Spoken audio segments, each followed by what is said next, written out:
Good evening, and welcome back, wherever you are right now.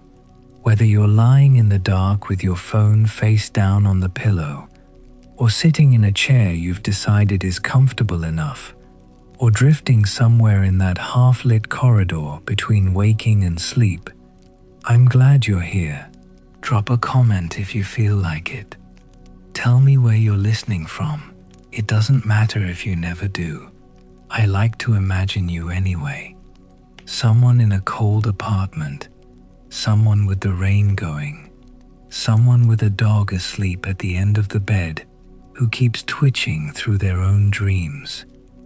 Tonight, we are going somewhere very far, not in distance exactly, but in the texture of the world, Japan, the ancient version of it, which is to say, the version that never quite stops existing, the one that bleeds through into the present whenever you look at something long enough and find it looking back. The gods of Japan are not gods you've heard described in the shorthand way people describe gods. They are not simply powerful or wise or capricious, though they are all of those things. They are strange. They are porous. They exist in a way that is difficult to put into words, and I'll try anyway. They are less like rulers and more like weather, less like kings than like the smell before a storm. And the stories about them are not the stories of a distant Mount Olympus, a heaven roped off behind golden gates. The stories are about this world, this very soil, this water, this breath you're taking right now. Let me begin at the beginning, or rather, let me begin before the beginning, because in Japanese mythology, the beginning is not a point, it is a condition. Before there was land, before there was light in any useful sense of the word, before the sun and moon had taken their positions in the sky, there was something the ancient texts call chaos. But chaos is too dramatic a word for it, too loud.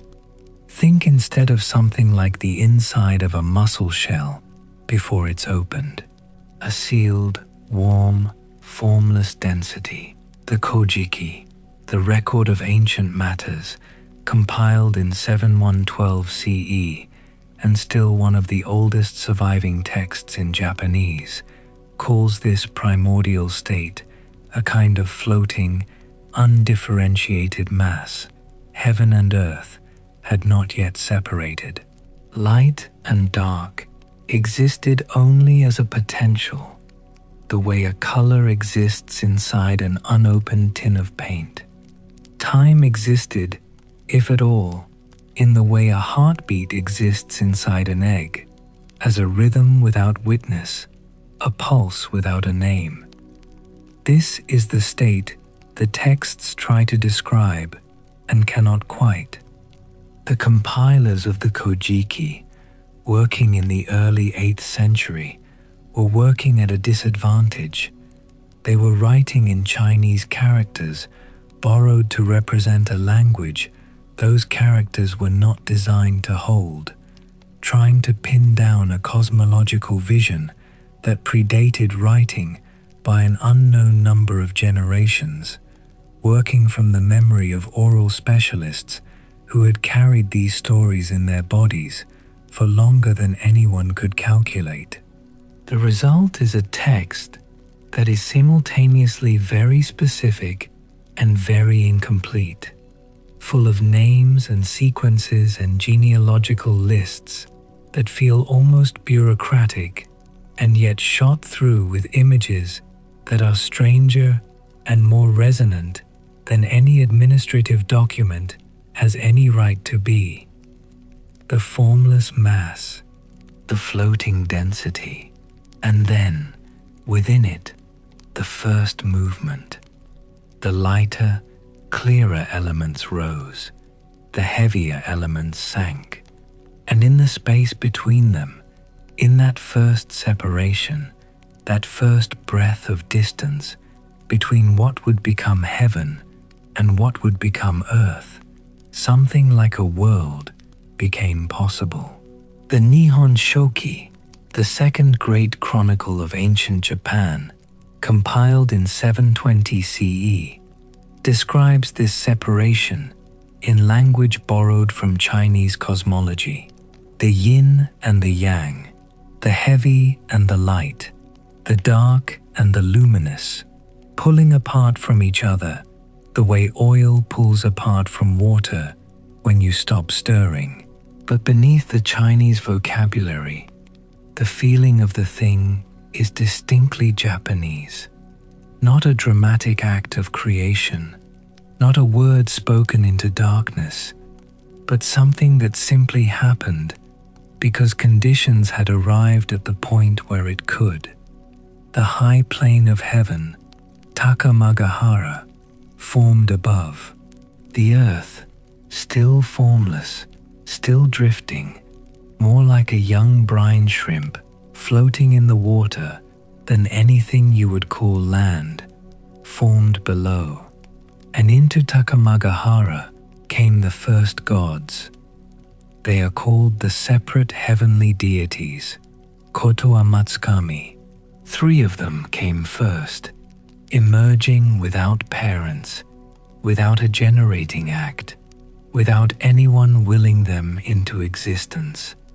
A Menomina Kanushi, whose name means something like Lord of the August Center of Heaven, a name so abstract it functions less as a designation than as a cosmological coordinate. Then Takami Musubi, the High Creator. Then Kami Musubi, the Divine Creator. These 3 did not appear because someone decided they should. They simply emerged, the way the first organism in a petri dish emerges, not because someone told it to, but because conditions had arrived at the threshold where existence became unavoidable. They were alone. They had no partners, no children, no companions. The texts call them hidden gods, invisible, which is one of those phrases that sounds mystical and is actually, when you sit with it, enormously sad. To be the first thing to exist and to be invisible, to inaugurate the world and to leave no trace beyond your name, to have the distinction of priority, of being the first, the origin, the source, and to be unknown even by what you generated. After them came more deities in pairs, the world building its own scaffold through repetition and balance. Umashi Ashikabi Hikoji and Ameno Tokotachi, and then 2 more generations of divine couples whose names pile up in the Kojiki, with the relentless specificity of a genealogical record that knows its audience will struggle with this section and doesn't particularly care. The cosmos was accumulating beings the way a shore accumulates driftwood. Not purposefully, not toward anything obvious, just more. More divinity, more emergence, more of the strange and the vast. These early gods are collectively called the separate heavenly deities, and they belong to a phase of creation that is impersonal, abstract, almost geological. They are not characters you can love. They are forces. Think of them the way you might think of tectonic plates, necessary, world-making, and impossible to approach. The mythology has the honesty to admit this. It doesn't try to make these early abstract forces into personalities. They are what comes before personality. They are the conditions for personality. Then, after 7 generations of divine pairs, something changed. The gods who came now were not impersonal. They had names. They had forms. They had stories. The world had progressed from pure abstraction towards something more legible. And the two who arrived at the end of this long procession were Izanagi and Izanami. The male, the female, he who invites and she who invites. They were given a jeweled spear, Ame no Nuboko, the heavenly jeweled spear, and told to fix the world below. The world below was still nothing, still that drifting formlessness. The heavenly deities looked at it and apparently felt that something ought to be done, and these two were the ones to do it. What they did with it and what happened afterward is the great story at the center of everything. Standing on the floating bridge of heaven, Izanagi and Izanami dipped the spear into the churning ocean below. They stirred. The sound the spear made as it moved through the formless brine is described in a word that is sometimes transliterated as koro koro, a churning, stirring, liquid sound. When they drew the spear back up, the brine that dripped from its tip congealed into an island. Onogoroshima, the self-forming island, the first solid land in the history of the world. They descended. They stood on it. It was small. It was surrounded by the nothing ocean, and they looked at each other. The texts here take on a quality I find, I'm not sure charming is quite the right word, but something close to it, something that involves a kind of relief that the cosmic is also the domestic. They are about to create the islands of Japan, which is to say the entire substrate of Japanese civilization and identity. And the first thing they do is try to figure out how their bodies work. Izanami looks at herself and says that she has a place in her body that is incomplete. Izanami says that he has a place in his body that is excess. They decide to fit the excess to the incomplete. The islands of Japan are born through something that is, at its core, a kind of very earnest problem-solving. Their first attempt fails. They circle the pillar at the center of Onogoroshima and greet each other, but Izanami speaks first, and this turns out to be wrong in some way that the text does not fully explain. The heavenly deities send a messenger in the form of a wagtail, a small bird that moves its tail up and down in a way that apparently demonstrated what needed to be demonstrated. And they try again.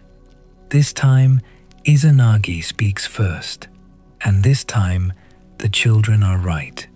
Awajishima first, then Ayo, Oki, Tsukushi, Iki, Tsushima, Sado, and finally the great island of Yamato, the one that would become Honshu. 8 islands, though the count expands in some tellings to include more, and the Nihon Shoki disagrees with the Kojiki about which ones come in which order, the way 2 elderly relatives always disagree about the sequence of events at a dinner party 40 years ago. They kept going. They generated the gods of wind, of sea, of mountains, of valleys, of rain, of food. They were building a cosmological infrastructure, one deity at a time, the world filling up with divine specialization, the way a new city fills with tradespeople. A god for this, a goddess for that. The specific and the general, the broad and the narrow, the elemental and the intimate, all of it generated through the same basic act of union, the excess fitted to the incomplete, over and over, the world growing more complicated with each iteration. The last child Izanami bore was the fire god, Kagutsuchi. Hino Kagutsuchi, the fire that flames and burns and gives light, the necessary god, the one no civilization can do without. And it killed her. The fire burned her as he was born, burning through her from inside, her body, the vessel that could not contain what it had made. She fell ill. The Kojiki describes it with a kind of clinical directness that hits harder than elaborate lamentation would, and she died. The texts list what grew from the vomit of her sickness, from her excrement, from her urine as she weakened. More gods. Even her dying generated divinity. Even in the worst possible process of biological dissolution, the mythological logic held. Things come from things, and the things they come from do not need to be beautiful. The goddess of creation died because the thing she created last was too hot for her body to survive. There is a specific category of tragedy for this. Not the tragedy of bad luck, not the tragedy of error, but the tragedy of a thing that is intrinsic. She created the fire that killed her. It was her creation, her child, and it destroyed her in the same motion that brought it into being. Izanagi wept in a way the texts struggle to describe adequately.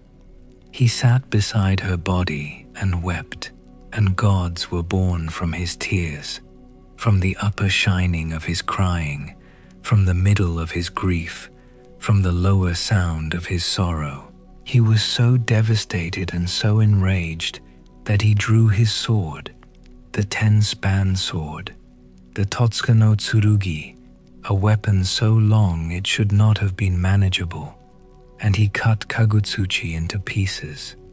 The fire god, the murderer of his mother, was cut into 8 fragments, and from each fragment, from the dismembered body of the being who had killed his wife, more deities were born: mountain gods, rain gods, thunder gods, death generating life, violence producing divinity.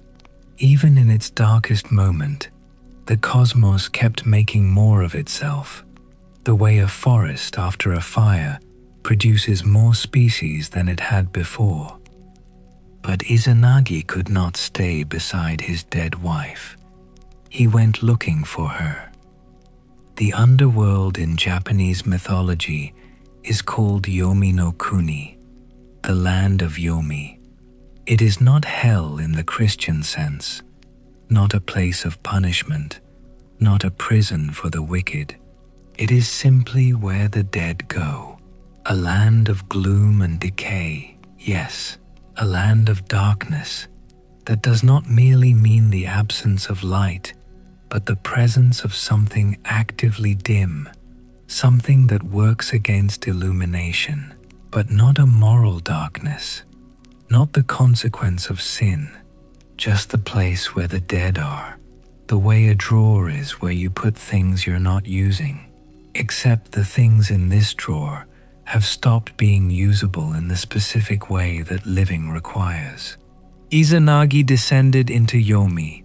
He called for Izanami, and she came to the boundary between the living and the dead, a boundary that is, in Japanese cosmology, more like a membrane than a wall, a threshold that can be approached from both sides, though crossing it always costs something. And she spoke to him through the darkness. "Don't look at me," she said. "I need to speak with the gods of Yomi. I will try to return with you. Wait for me, but do not light a fire. Do not look at me." He waited. The darkness of Yomi pressed around him in a way that darkness in the living world doesn't quite press, a darkness that is not just visual, but has texture, has weight, has the specific quality of accumulated endings. She was gone for what must have felt in the way mythological time works, like both an instant and a geological era. He could not hold. Of course he could not hold. The entire preceding arc of his existence had been spent generating things, creating things, building things in partnership, a life so oriented toward the visible, toward the produced, toward the solid and the actual, that darkness and waiting were almost structurally incompatible with what he was. He lit a tooth of his comb, a single tooth, burning. He stepped into the gloom. What he saw was his wife, what had been his wife, the body of Izanami, swollen, rotting, crawling with the 8 thunder gods that had taken up residence in her flesh, in her head, in her chest, in her belly, in each of her limbs. She was beautiful once. She was the goddess who had circled a pillar with him and named the fault in the first attempt, and circled again and given birth to islands and gods and wind and rain.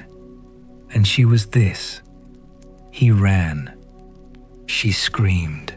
The sound of it, rage and shame and something that might have been love inverted, love looking at itself in the mirror of violation, sent her after him. She sent the hags of Yomi, 8 of them, pale and terrible, their hair unbound. He threw his headdress, and it became grapes. They stopped to eat. He threw a comb, and it became bamboo shoots. They stopped to eat. He threw peaches from his pockets. 3 peaches, a number that carries enormous weight in Japanese and Chinese traditions alike, and they stopped. Izanami herself came then, with the 8 thunder gods. Izanagi reached the slope that marks the boundary of Yomi, Hi no Hira, the even slope, and found a massive boulder there, put it between himself and the underworld, and stood with his weight against it. Izanami's voice came from behind the stone. Her voice, transformed by whatever Yomi does to voices, by whatever it does to the things that enter it and stay. Because you have done this, she said, I will kill 1,000 of your people every day. Then I will bring 1,500 people into being every day, he replied. And so the ratio of death to birth was established. Not by a divine plan, not by a divine plan, not by a divine plan, not by a divine plan, not by a divine plan, but a divorce conducted across a boulder at the mouth of the underworld, between 2 gods who had built the world together and could not, in the end, be together inside it. Izanagi emerged back into the living world and stood at the edge of a river, Tachibana no Odo in Himuka, and washed himself clean. This is the origin of the purification ritual, misogi, that remains central to Shinto practice to this day. The washing of the body, the cleansing of the impurity contracted through contact with death, the restoration of the self to a state fit for the living world. He washed his left eye, he washed his right eye, he washed his nose. From his left eye, Amaterasu Omikami, the great divinity illuminating heaven, the sun goddess.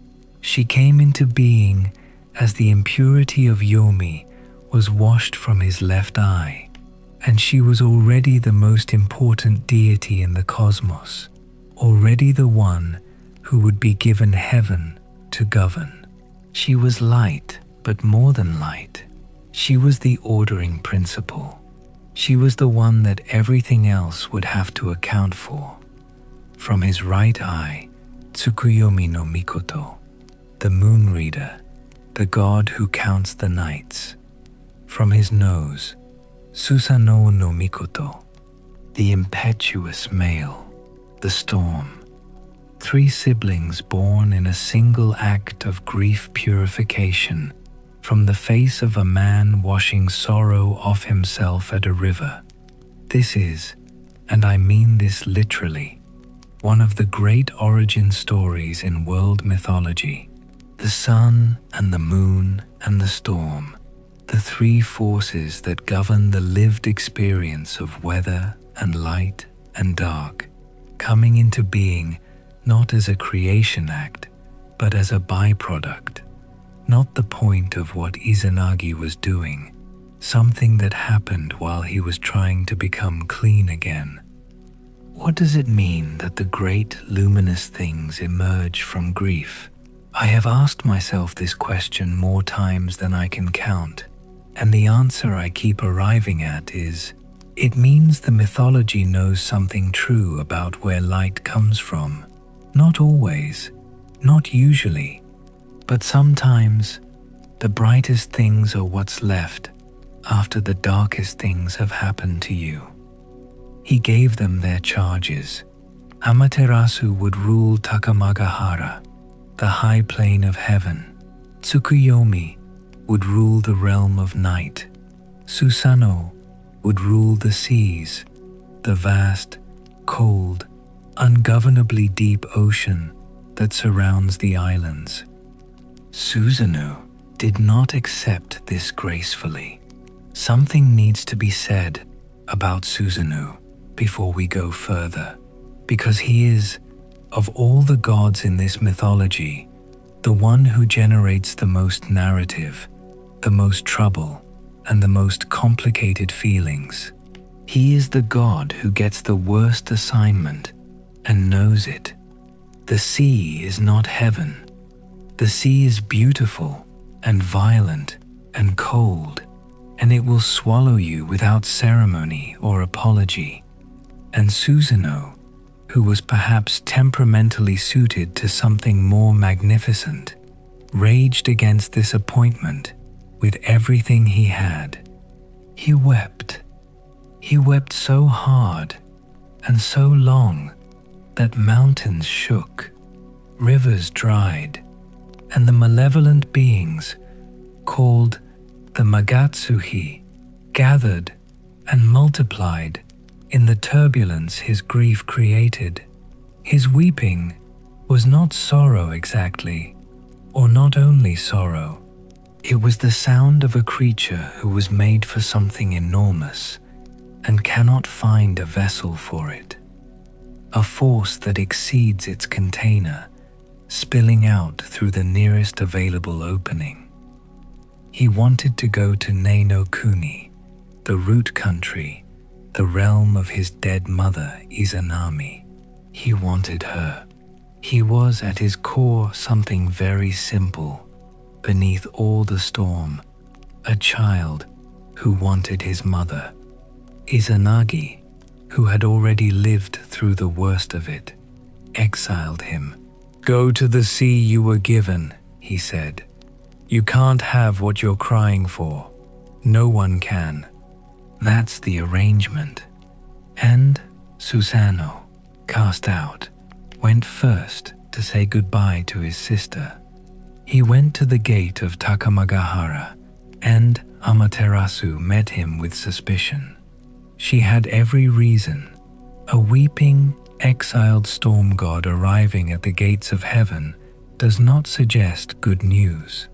She dressed herself for war, a quiver of 1,000 arrows on her back, a bow in her hand, her hair bound up, her bearing the bearing of someone who has decided in advance that this will not go well. She challenged him before he could speak. He told her, "I only want to say goodbye before I go to Nei-no Kuni." He told her, "I'm not here to take your heaven. They negotiated, the way gods negotiate, through a ritual test.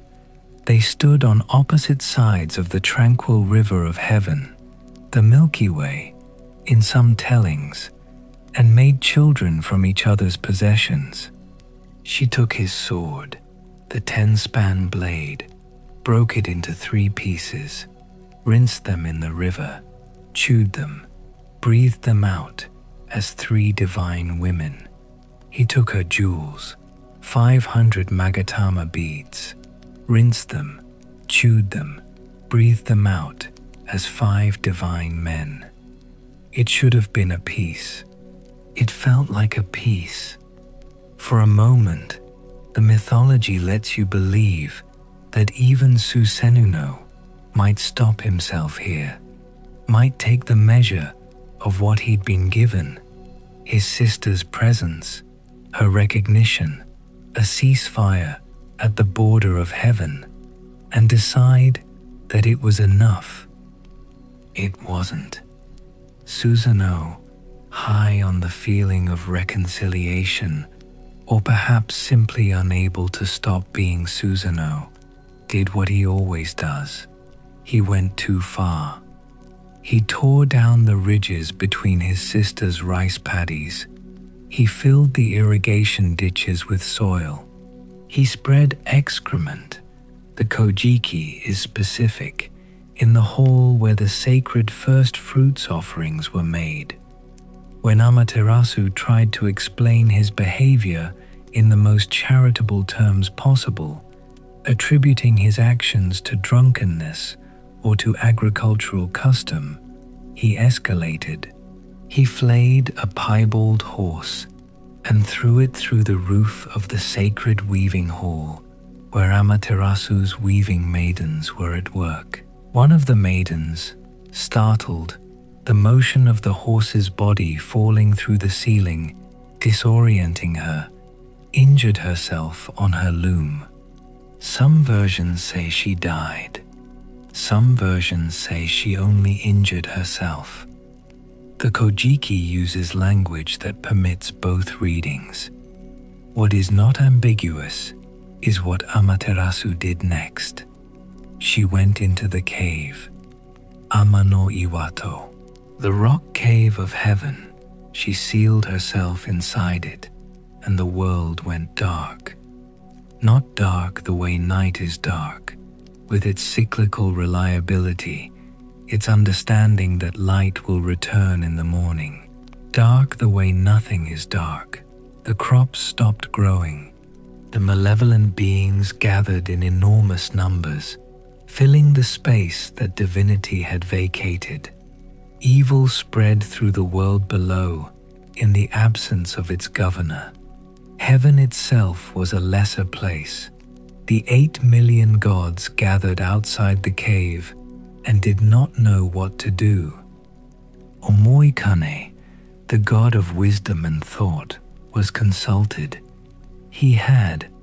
The texts describe this with a kind of cosmological specificity, a mind that could hold many thoughts at once and find the shape hiding among them.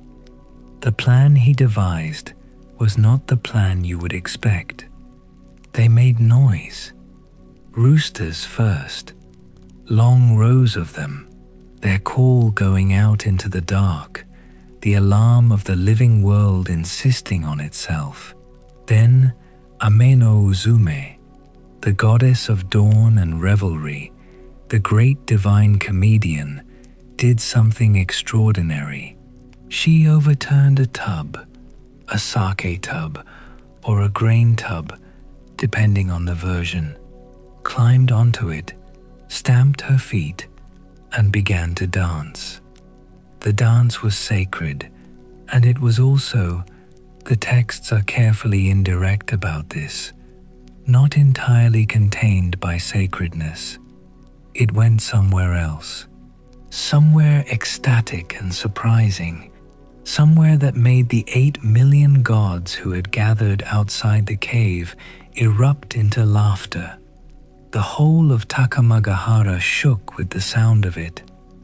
Amaterasu, in the cave, felt the vibration, heard the sound, thought, "What is there to celebrate in a world without the sun?" She could not imagine, and she could not stop herself from wanting to know. She cracked the stone door, just enough to see, just enough to ask, and they held up the mirror, Yata no Kagami, the 8-span mirror, so that what Amaterasu saw first, looking out from the darkness, was her own light reflected back. She thought, "There is another sun." She leaned forward to see more clearly. Ame no Tajikarao, the god of physical strength, who had been hidden just beside the opening, had been crouching there through all of the dancing and the laughter, waiting, seized her arm and pulled her out. Light flooded back into the world. Sunlight, warmth, the particular quality of relief that comes when something you had feared was permanent turns out to be temporary. The 8 million gods tied a rope of straw, shimenawa, across the entrance of the cave so that Amaterasu could not return into it. Then they drove Susanoo from heaven. Finally, his beard was cut, his nails were pulled. He was expelled from Takamagahara with the ceremony of divine punishment and cast down to the living world. He landed in Izumo, on the banks of the Hi River, and found a family weeping. On the banks of that river sat an old man, Ashinazuchi, and an old woman, Tenazuchi, and their youngest daughter, Kushina Dahime, and all 3 of them wept with the particular quality of grief that has been going on for a very long time and has no expectation of stopping. Tsuchino, who had been weeping himself not long ago, asked what was wrong. "An 8-headed serpent," they told him, "Yamata no Orochi. It comes every year and takes one of our daughters. We had 8 daughters. 7 have been taken. Only Kushina Dahime remains, and when the serpent comes again, she will be taken too." The serpent was enormous, 8 heads, 8 tails, eyes red as the ground cherry, a body so vast that moss and trees grew on its back, that firs and cryptomerias grew along its spine, and its length covered 8 valleys and 8 hills. When it moved, it was the movement of a geological feature, becoming briefly animate. Susanoo looked at Kushina Dahime. He decided, with the kind of divine impulsiveness that had already reshaped the cosmos twice, to marry her and defeat the serpent. His plan was not subtle. Brew 8 vats of sake, 8 times refined, each vat of exceptional potency. Build 8 platforms across the valley. Place a vat on each platform. Wait. He transformed Kushina Dahime into a comb and put her in his hair for safekeeping. A gesture that is both practically sensible and oddly tender, the god of storms carrying his future wife in his hair. And he waited. Yamata no Orochi arrived, its 8 heads lowered, each one to a different platform, each one presented with a vat of sake. The serpent drank, all 8 heads drinking, all at once, drinking long and deeply, in the way that mythological monsters drink when they have been offered what they want freely, without evident threat. It slept. Susanoo descended from where he had been waiting and drew the 10-span sword and cut. He cut through the 8 tails, through the vast scaled body, through the thick central mass of the serpent's form, cutting it into pieces, the way you would cut something that had been constructed rather than grown, with the systematic efficiency of someone who has simply decided that this thing needs to end. And when he reached one of the tails, his sword struck something solid and resonant, something that rang. Inside the serpent's tail was a sword. He pulled it from the flesh of the dead monster. It was a great and extraordinary sword, and he recognized it as such immediately, recognized the quality of it that exceeded anything a mortal or even a god would ordinarily make. He sent it to his sister. He sent Amaterasu the sword he had pulled from Yamata no Orochi's tail, Kusanagi no Tsurugi, the grass-cutting sword, one of the 3 imperial treasures of Japan. He built a palace at Shuga in Izumo and composed what some scholars identify as the first waka poem in Japanese literary history, looking up at the clouds gathering over his new home and saying, in essence, many-storied clouds are rising. I will build a many-storied house for my bride. 8-fold fence, 8-fold clouds. These clouds have risen for us. The storm god, expelled from heaven, shorn, embarrassed, having made his sister hide inside a rock, built a house, wrote a poem, and looked at the sky. He was not, in the end, a god of chaos. He was a god who had been badly placed, who had suffered his placement loudly and ruinously, and who finally found something that was actually his, the house in the clouds, the wife transformed from a comb, the poem that rose like weather. I need to pause here. We are in the middle of something large, and I want to make sure the shape of it stays visible. We have creation, we have separation, we have the 3 children of purification, we have darkness and its end. We have a storm god finding his place after being everywhere he wasn't supposed to be. And now the world below, the mortal world, the reed plains, Ashihara no Nakatsukuni, needs to be addressed because it has been growing in the shadow of all of this divine drama, filling up with beings and forces and half-gods that are not quite under the authority of Takamagahara, not quite organized, not quite subject to the sun goddess's order. The great figure of this earthly world is Okuninushi. He was a descendant of Susanoo, though several generations removed, which means he inherited something of that storm god energy, the grandiosity, the romantic inclination, the capacity for spectacular suffering, without quite inheriting the unbearable recklessness that made Susanoo so consistently his own worst enemy.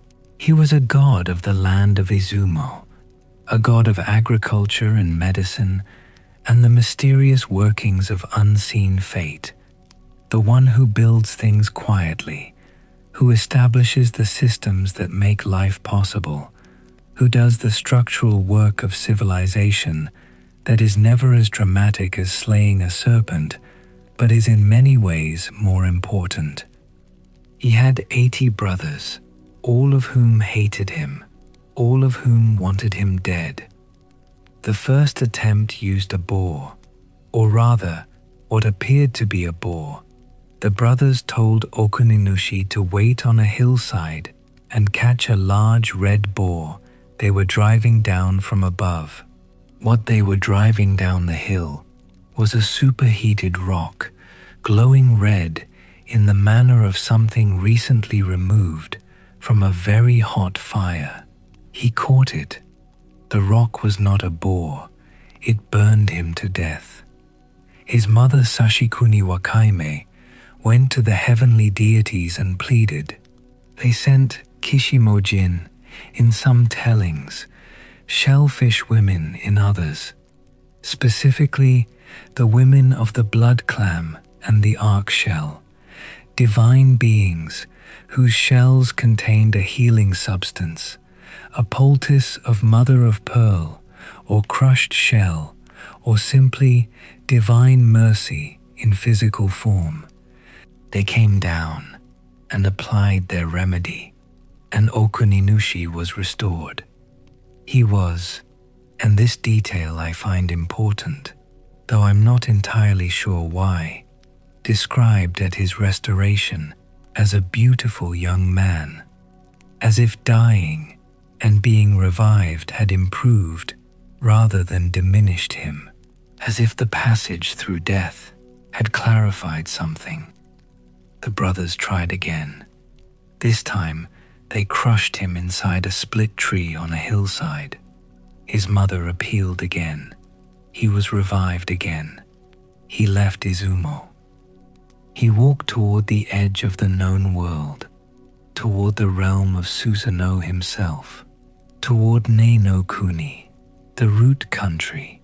He was going, perhaps, for the same reason Susanoo had wanted to go, to find his mother, or perhaps simply because everything he needed was not where he had been placed, and it was time to look elsewhere.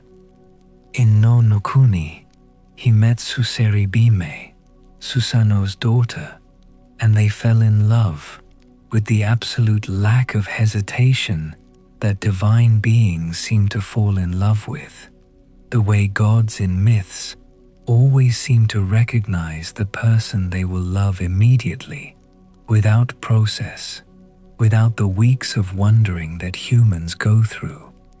Susanoo, who had spent his own life oscillating between destruction and tenderness, tested the young man. He sent Okuninushi to sleep in a room full of snakes. Suseribime gave him a scarf woven from the divine fabric of protection that kept the snakes from biting. In the morning, Susanoo looked in, and Okuninushi was sleeping peacefully among the serpents, which had organized themselves around him in the way that dangerous things sometimes organize themselves around someone who doesn't fear them correctly. He sent him to sleep in a room full of centipedes and wasps. Suseribime gave him another scarf. In the morning, Okuninushi emerged without a mark. He sent him into a burning field to retrieve an arrow he had shot there, and then set the field on fire. The fire came from all sides. Okuninushi stood in the center of the burning, and a mouse appeared, a small voice from underground saying, "The hollow is beneath you. Stand on the hollow." And he stamped and found the depression in the earth and crouched inside it while the fire burned over him. And then the same mouse appeared with the arrow in its mouth. There is something about the mouse that I find disproportionately moving. The small animal, the helper that arrives when everything is on fire, the voice from underground that says, "There's a space here you didn't know about, and you can fit inside it." This is not a heroic image. This is a survival image. And in a story full of great feats, the mouse offering the underground hollow is the moment that feels most true. Susanoo told Okuninushi to use his head as a grooming block, to lie still while Susanoo searched his hair. The hair was full of centipedes. Suseribime had anticipated this and given her intended, in advance, some red clay and some nuts that resembled centipede segments, so that when Susanoo looked up from his inspection, he saw the young man working something between his jaws and spitting onto the floor, apparently dealing with the centipedes. apparently handling everything. Susanoo was almost satisfied. He lay down, impressed, and fell asleep. Gods sleep deeply. This is their great vulnerability. Okuninushi tied Susanoo's hair to the rafters of the palace while he slept. He picked up the sleeping god's bow and sword, and the great koto, the stringed instrument whose sound, in Japanese tradition, carries spiritual weight, can cross boundaries between worlds. And he gathered Suseribime into his arms, and they ran. The koto brushed against a tree as they fled. A single note rang out across Ni no Kuni. Not loud, but precise, the kind of sound that reaches through sleep the way an alarm does. Susanoo lurched awake, lurched upward, and brought the entire palace down around his ears, because his hair was attached to the ceiling and his body could not go where he tried to take it. By the time he got free of the wreckage, Okuninushi and Suseribime were at the slope that marks the boundary of the living world. He could have pursued them. He stood instead at the boundary and called after them, and what he called was not a curse. "Use my bow and sword," he said, "to drive away your brothers. Subdue them, build the nation, rule the land." There is a version of Susanoo that you can read as an obstacle, as a tyrant figure that the hero must escape from.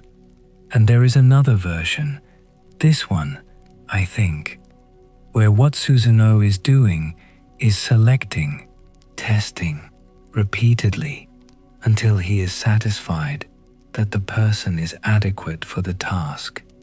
And when the person passes, when they have survived the snakes and the centipedes, and the fire and the deceit, Susanoo does not curse them. He commissions them. "Use my sword, rule the land." Okuninushi returned to Izumo and drove away his brothers and built the nation.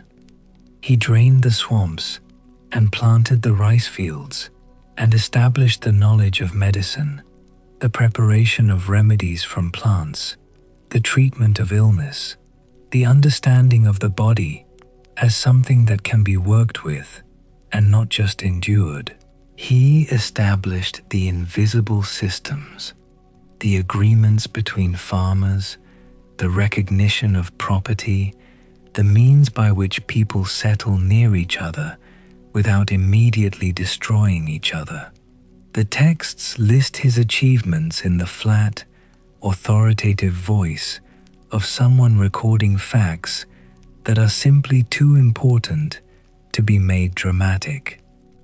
He took many wives. The texts list them. He was everywhere. He was everything. He was building the world from the inside out, from the bottom up, from the ground level, where human beings actually live. And then the messengers came from Takamagahara. The heavenly deities had been watching. They had decided that the reed plains, the mortal world, needed to be brought under the order of heaven, which is to say, under the authority of Amaterasu, whose authority was the authority of the sun, which was the authority that would eventually become the authority of the Japanese imperial line. The first two sets of messengers were, as has been mentioned, seduced or persuaded, or simply made to belong to the world they were sent to survey. The third set included Takemikazuchi, the god of thunder, whose name means something like the brave snapping deity, whose nature was not compatible with being charmed or convinced.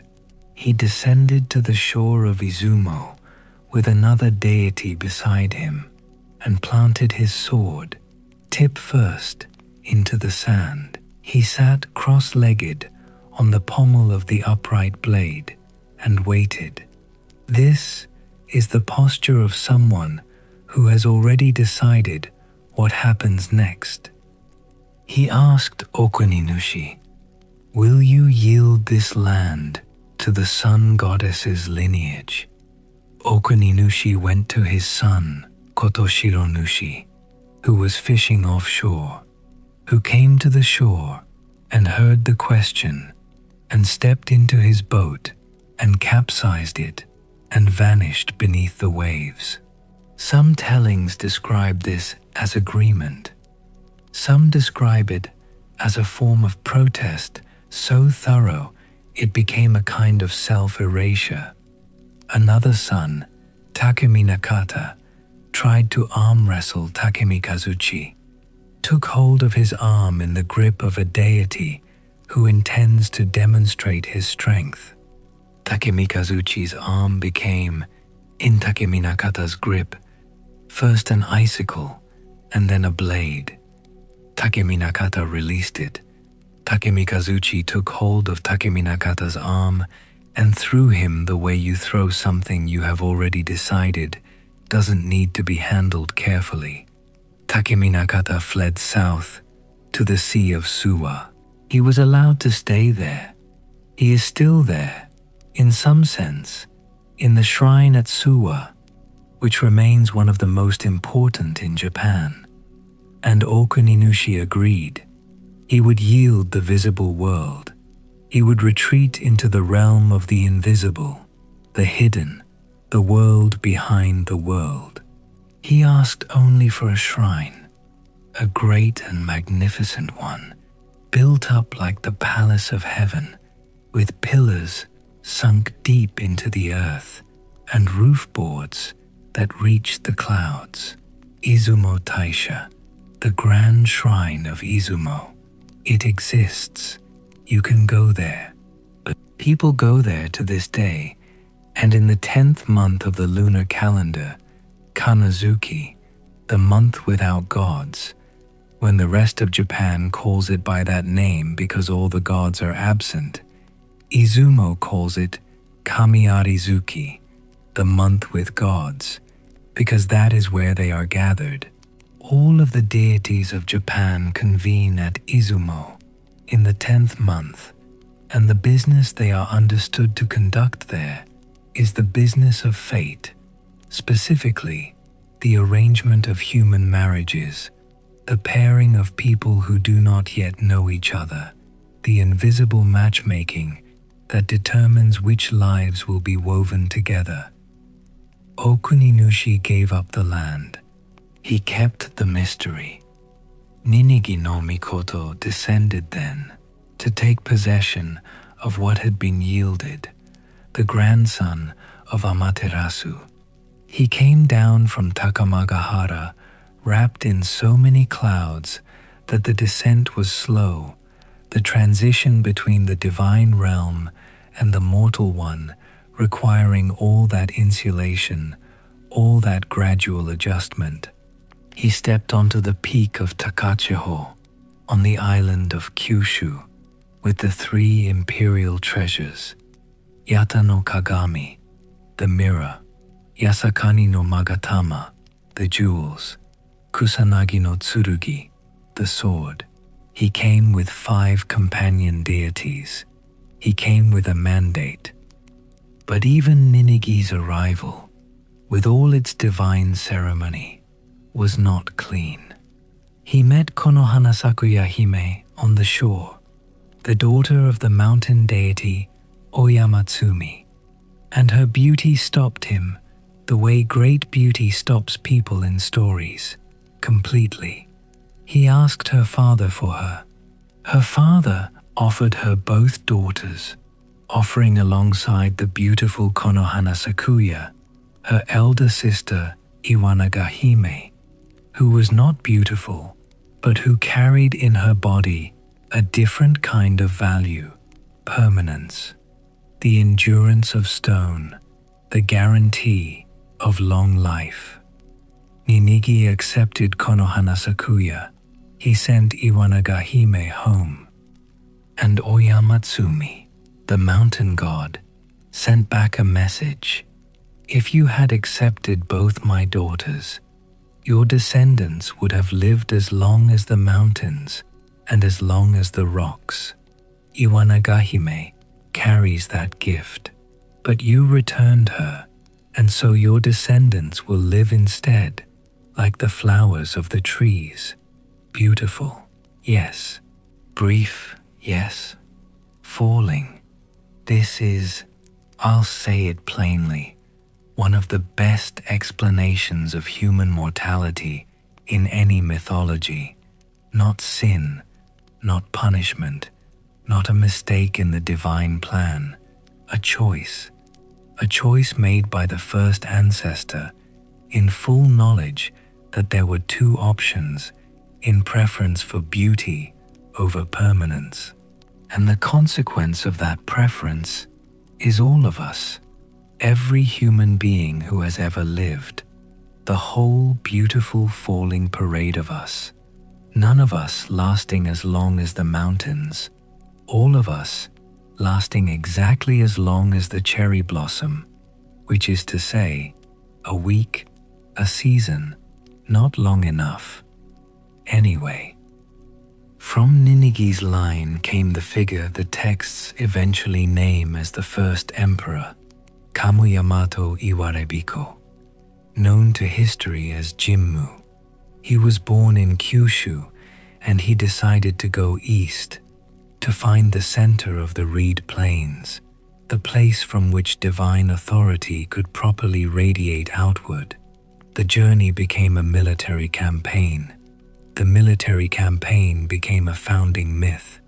The founding myth became the ideological foundation of the Japanese imperial institution, which is either the oldest continuous royal line in the world or the most elaborately mythologized administrative structure in world history, depending on where you're standing and what you think mythology is for.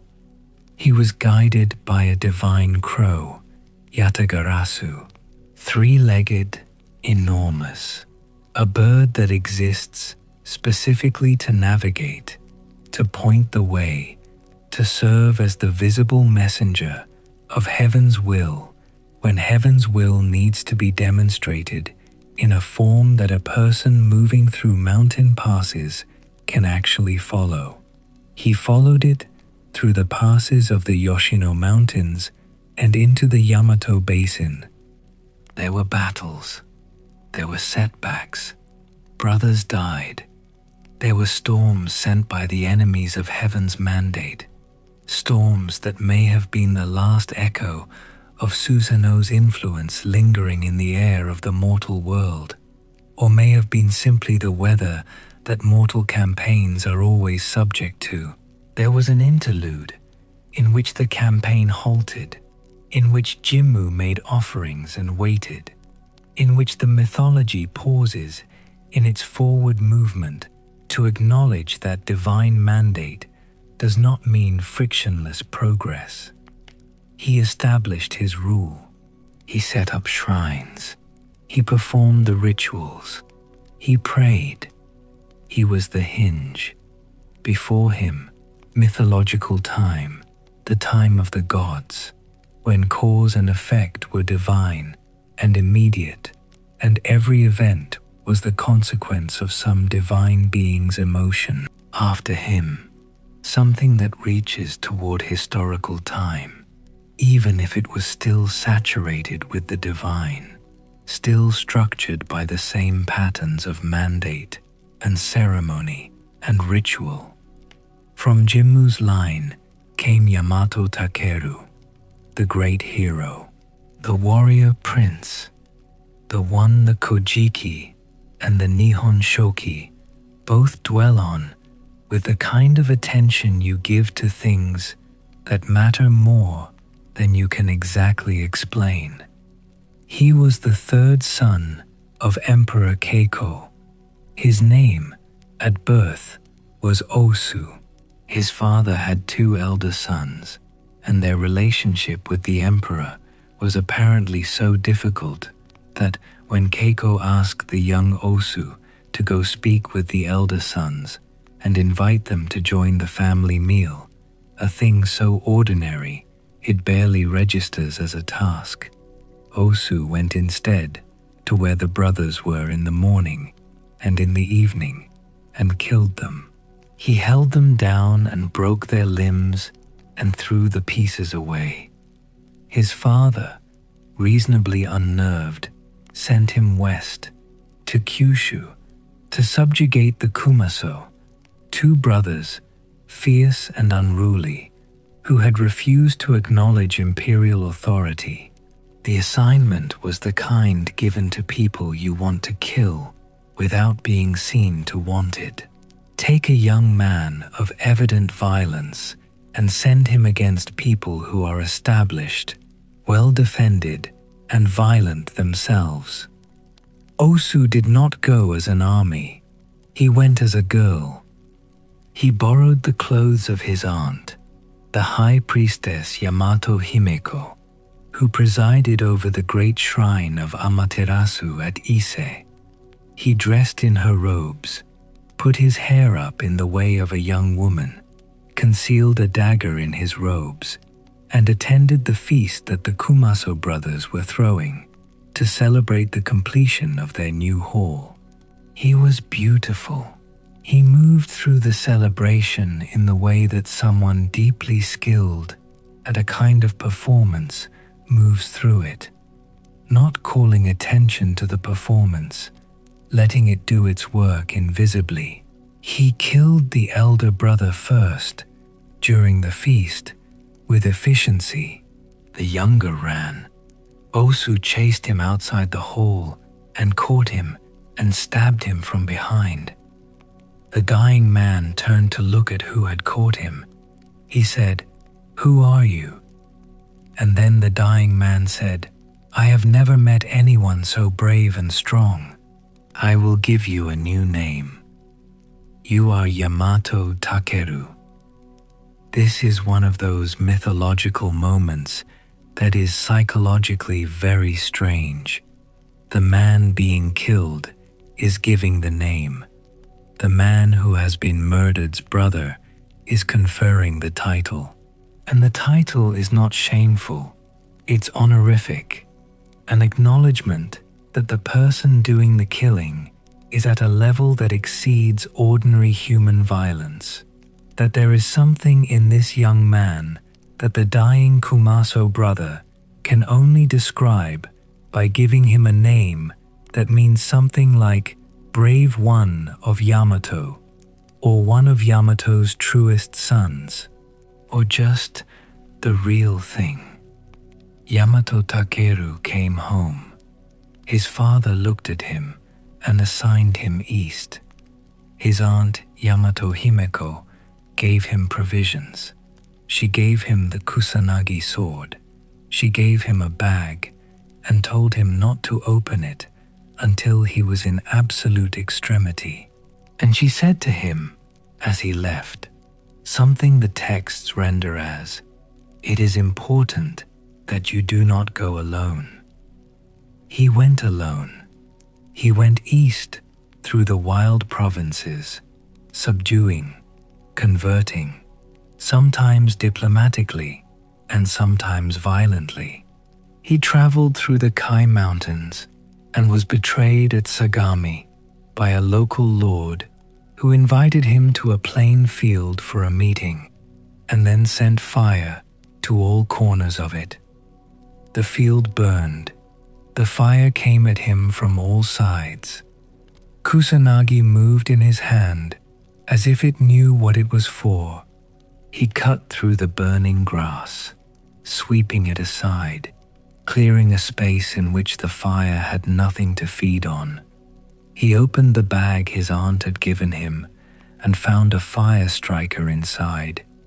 He started counterfires, setting fire to the already burned ground, turning the fire back against the people who had set it. He survived. He named the place Yaitachinomiya, the field where I was set on fire. The landscape carries his history in its names.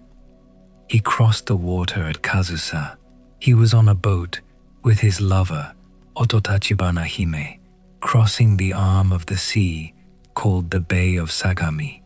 A deity of the sea sent storms. The waves rose, the boat was stopped, and it was clear that something divine was blocking the crossing, and it had a price. Ototachibana Hime stood on the pitching deck of the boat. She spoke formally, in the way that sacrifice is spoken of formally in these texts. I will go in your place. Let the sea deity take me instead. Let the prince reach the other shore. She layered 8 rugs on the waves. The account is specific. 8 rugs, one on top of another, creating a kind of temporary solid surface, and stepped onto them. The sea calmed. They crossed. Yamato Takeru stood on a mountain pass in the mountains of Ashigara, looking east toward where she had gone into the sea. He called out 3 times, "Azuma wa ya, my wife, my wife, my wife." The mountains of the east are called Azuma. They carry her name. She is still there, in some sense, in the name of every mountain in that region, which means that anyone who goes east in Japan goes toward her. He kept going north. He went to Hitachi, to Koshi, to various corners of the east that needed to be brought within the order. He was efficient. He was terrible and efficient and alone. On his way home, he stopped at the foot of Mount Ibuki in Omi. A deity lived there, a mountain god, the guardian of that peak. Yamato Takeru decided he would subdue the deity on foot, without his sword. He had left Kusanagi with a woman named Miyazu Hime in Owari, either through recklessness or through trust or through some combination of the two that the text does not explain and we are left to interpret. He went up the mountain. The deity of Mount Ibuki sent hail and cold and a particular kind of blinding mist that the mountain can generate, which in the mythology becomes a divine weapon, a closing in of weather around a person until the person becomes uncertain of what is around them and where they are going. He descended sick. He stopped at the spring of Ayame and drank, and the water briefly revived him. He walked on. He reached the plain of Nobo. He lay down in the grass. The Kojiki preserves, here, 3 poems attributed to him in the moment of his dying. One of them speaks of the sword that has been left elsewhere, that is not with him, that absence. One speaks of the maidens of Yamato, the women weaving their garments in the country he came from. One speaks of the mountains of Yamato, seen from a distance, the layered mountains of his home, and the longing to be there, to see them close, rather than from the angle of someone who is always passing through. He was always passing through. He was never quite where home was. He was the sword that gets picked up and used and put down somewhere, and the person who used it moves on. He was the instrument of an empire that never treated him as anything other than an instrument. He died in the field of Nobo, and from his body a great white bird rose, a white bird the size of something very large, a swan, the texts say, or something that moved with the specific slow grace of a swan, the wing spread of something at home in a sky that most things can't reach. His family pursued the bird. It flew to the shore. They waded into the surf after it. It flew over the waves, and they followed, their legs in the water, their hands outstretched. The bird flew away. The tomb is called the White Bird Mausoleum. The poems survived. The name of the mountains survived. The name of the mountains in the east, Azuma, his wife's name, survived. He is not gone. He is in the names of things. Death in Japanese mythology is a transformation in a dress. The dead become kami, divine forces dwelling in nature, in mountains, in the specific quality of light that happens when mist rises off a river at dawn. They are not gone. They are changed in their medium, the way water changes when it freezes, still the same substance, still water, but in a different state entirely. The concept of kami is one of the things about Shinto that resists easy translation. Kami are not gods in the Western sense. They are not supernatural in the sense of being above nature, separate from it, governing it from outside. They are nature made conscious. They are the divine quality latent in things, in rocks, in storms, in fire, in extraordinary people, in moments that exceed ordinary explanation, in places where the boundary between the ordinary and the extraordinary is thin. There are said to be 8 million of them. Yaoyorozu no Kami.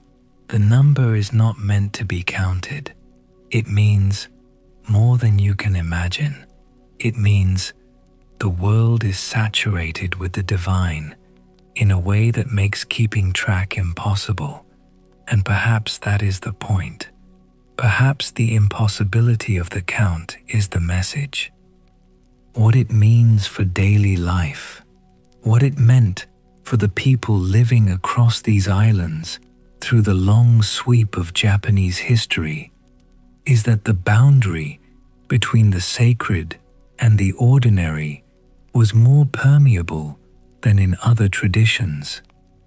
A mountain was not a geological feature associated with a deity.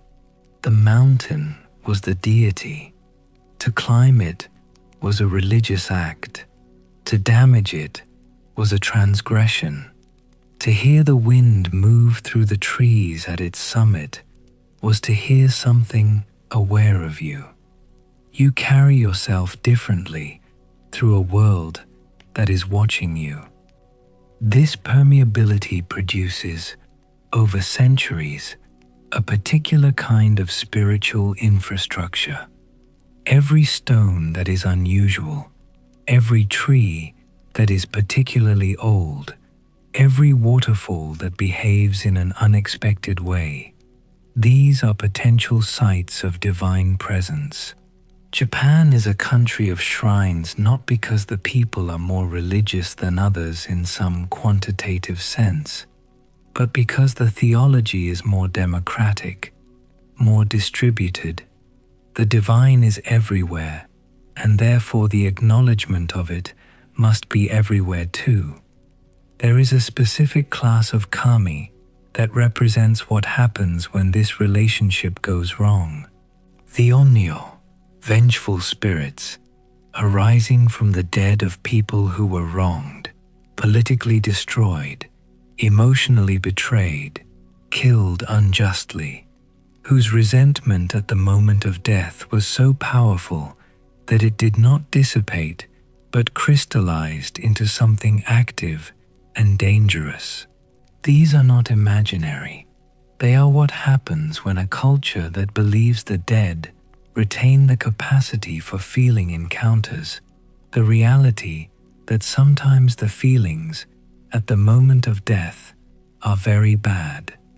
The most famous is Sugawara no Michizane, a scholar, a poet, a court official of such exceptional talent that he rose from the lower aristocracy to the highest positions available to someone without the right family connections.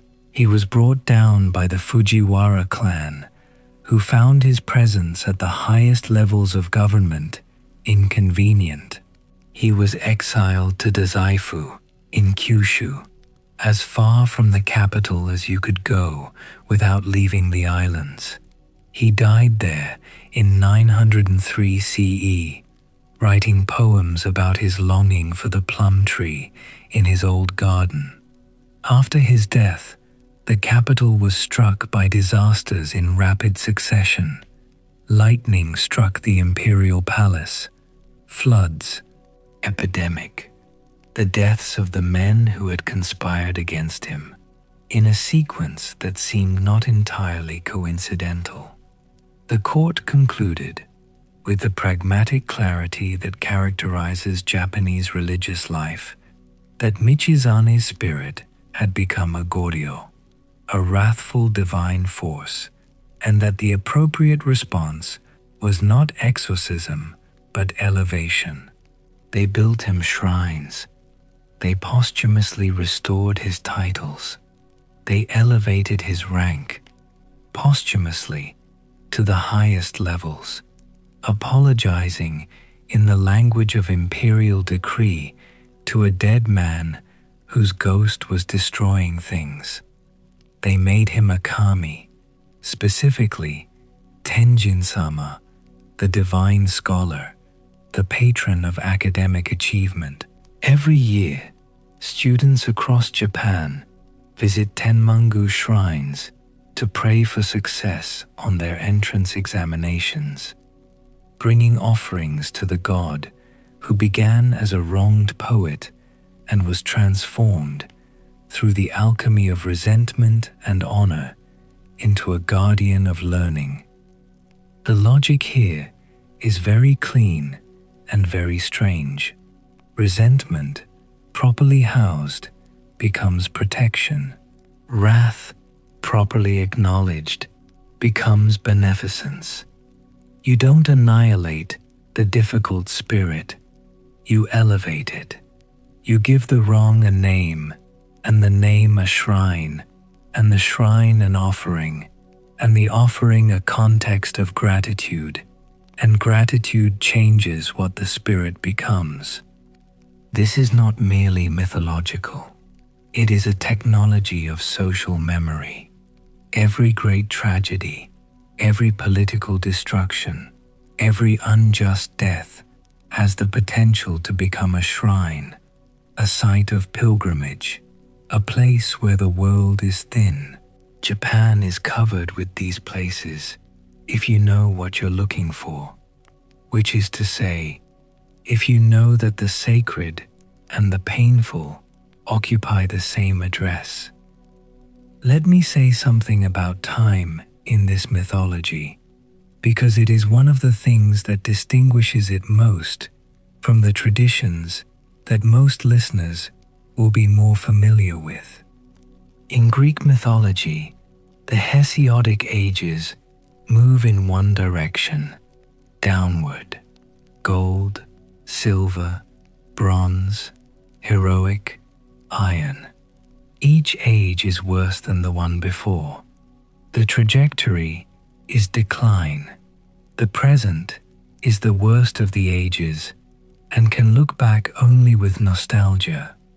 Japanese mythology has its own version of this structure, a movement from the age of the gods to the age of divine human intermediaries, to the age of human emperors, each one more diluted than the last. But the relationship to decline is different. The later ages are not simply worse, they are different. The divine qualities that were concentrated in the age of the gods become distributed, dispersed, spread through the world like pigment diluted in water, still present, still real, but requiring more attentiveness to perceive.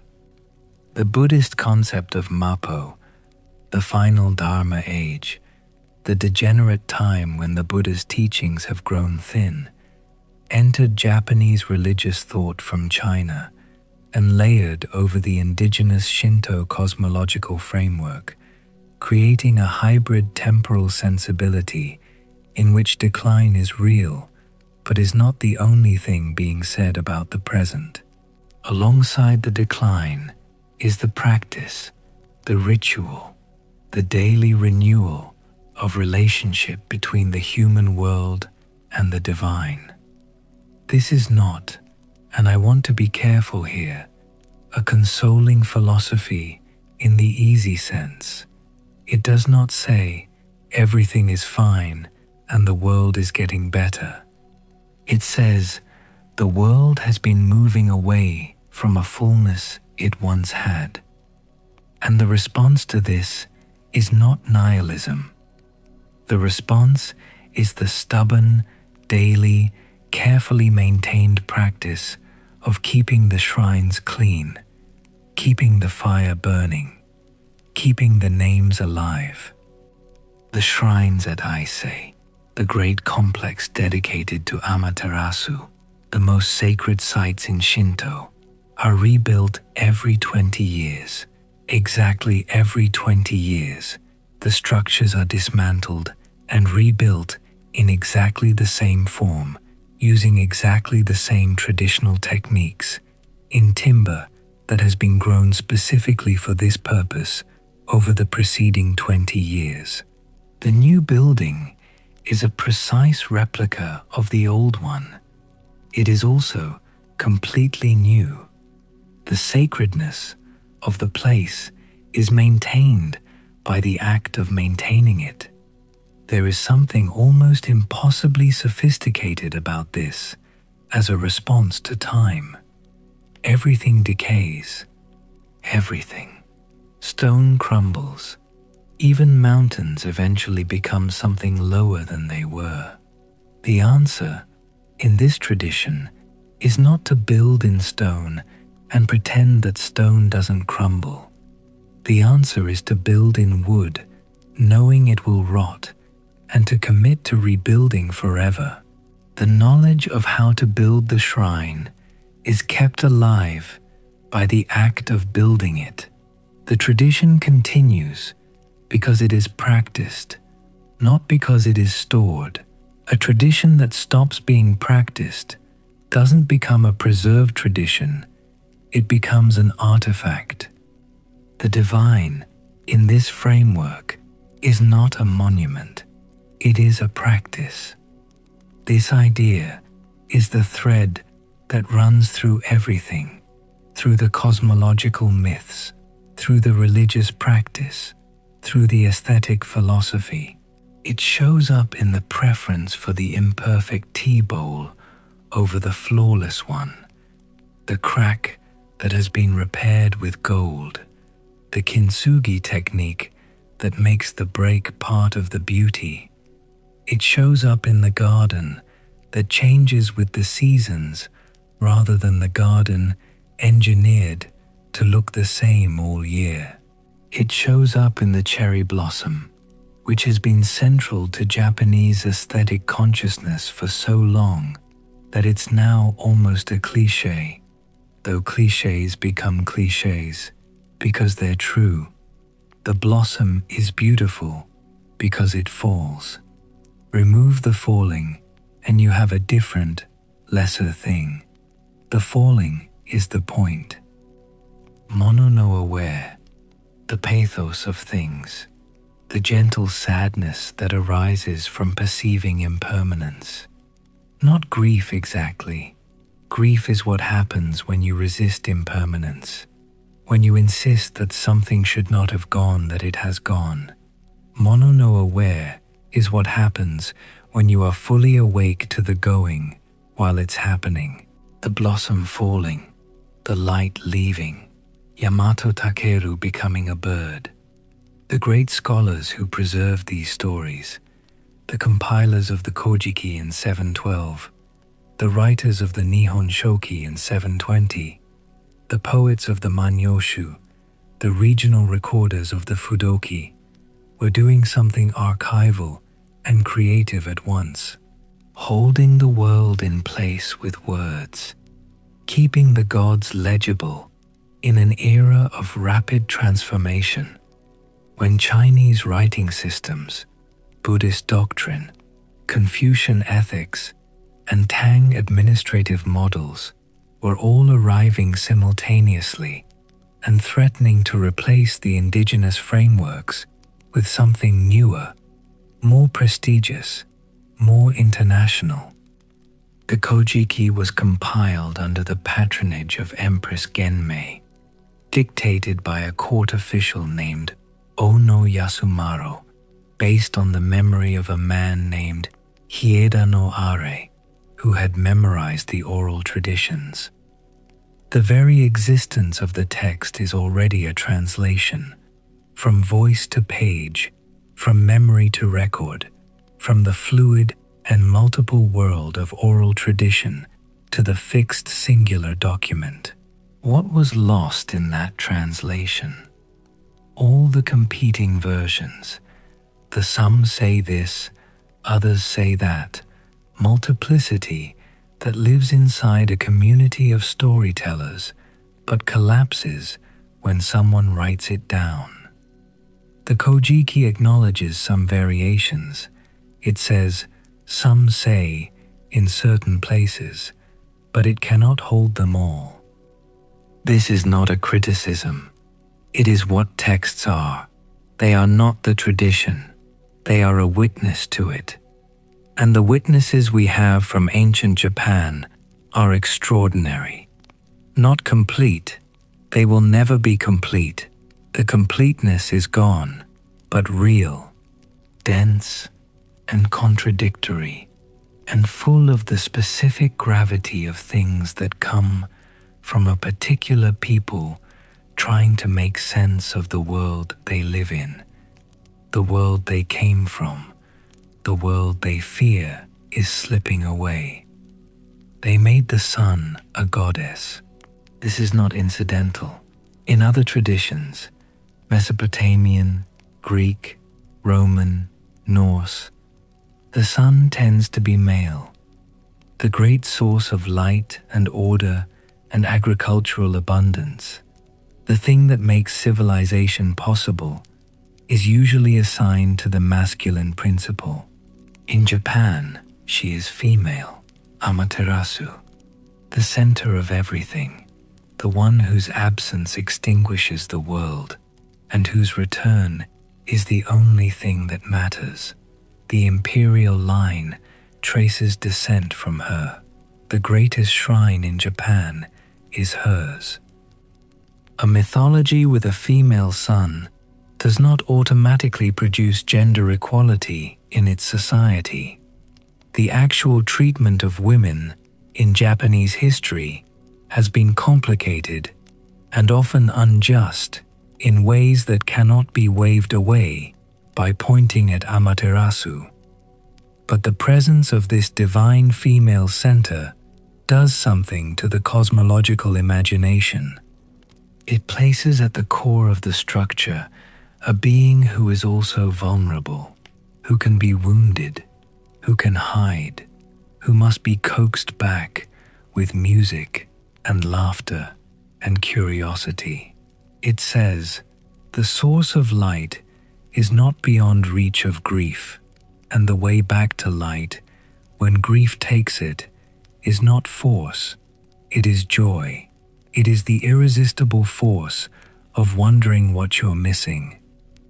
The dark gods, the Magatsuhi no Kami, the gods of pollution and calamity, they were born from the impurity Izanagi brought back from Yomi, washed from his body at the river. They exist because death is real, and contact with death contaminates. They are not evil in a theological sense. They are the shadow cast by light. They are what happens when the boundary between life and death becomes permeable. They are the consequence of Izanagi's love, which drove him to Yomi, which drove him to look, which drove him back to the river to wash it all away. From grief, purification, from purification, the sun, the moon, the storm. From the storm, destruction, then a sword inside a serpent, then a poem about clouds, then the building of a nation. Everything in this mythology is connected to everything else, not through explicit causation, but through the logic of transformation. Things become other things, and the thing they become carries the history of what they were. This is, I think, the deepest truth the mythology carries, not the cosmological framework, not the specific genealogies, not the political theology of the divine imperial line. The deepest truth is about transformation, about how nothing is simply what it is. Everything is what it has become and carries in its present form the trace of all its previous forms. The sun carries the trace of Izanagi's grief. The moon carries the trace of a god's disgust at a food goddess's creative method. The storm carries the trace of a child who wanted his dead mother. The sword inside the serpent carries the trace of the violence that found it. The imperial treasures carry the trace of every story that shaped them, and the people who carry them carry the trace of all of that. This is why the mythology persists, not because it explains the natural world in a pre-scientific way that people now need to update, not because it provides a useful governance theology for contemporary states. It persists because it is made of true things, not factually true in the sense of corresponding to events that occurred, true in the sense that they touch something real about what it is to be a creature that lives and loves and dies and is survived by the names of things. The three-legged crow Yatagarasu, which guided Jimmu east through the mountain passes, is now the emblem of the Japan Football Association.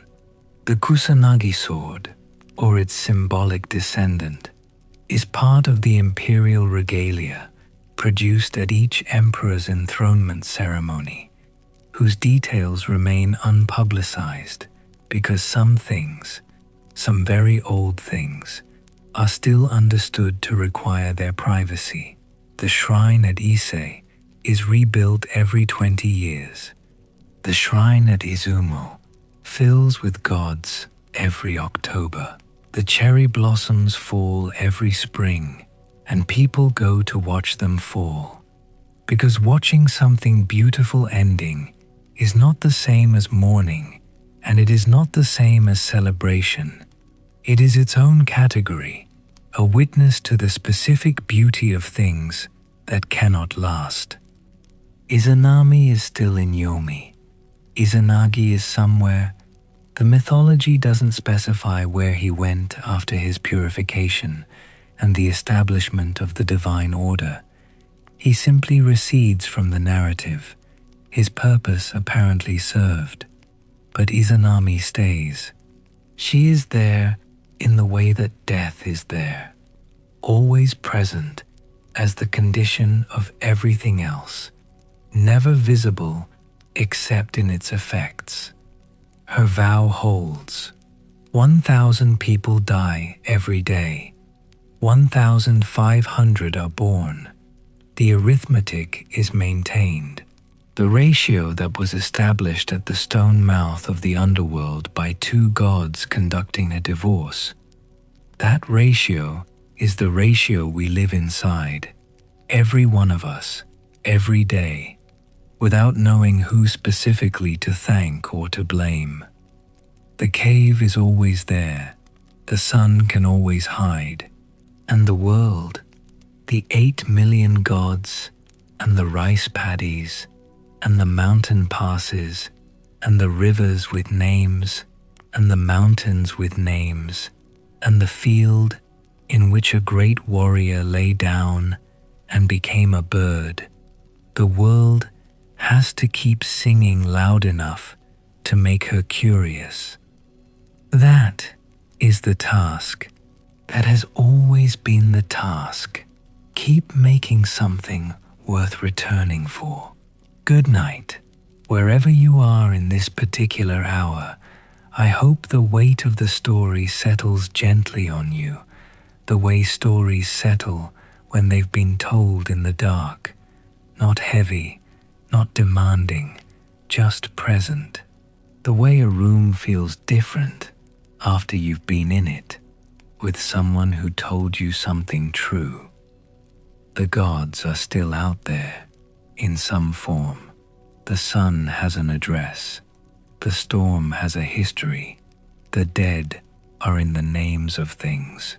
And somewhere, in Izumo, in the invisible country behind the country, an old god is sorting through the invisible threads that connect people to each other, deciding which lives should be woven together, working in the dark, the way the oldest and deepest work is always done. Sleep well. Good night.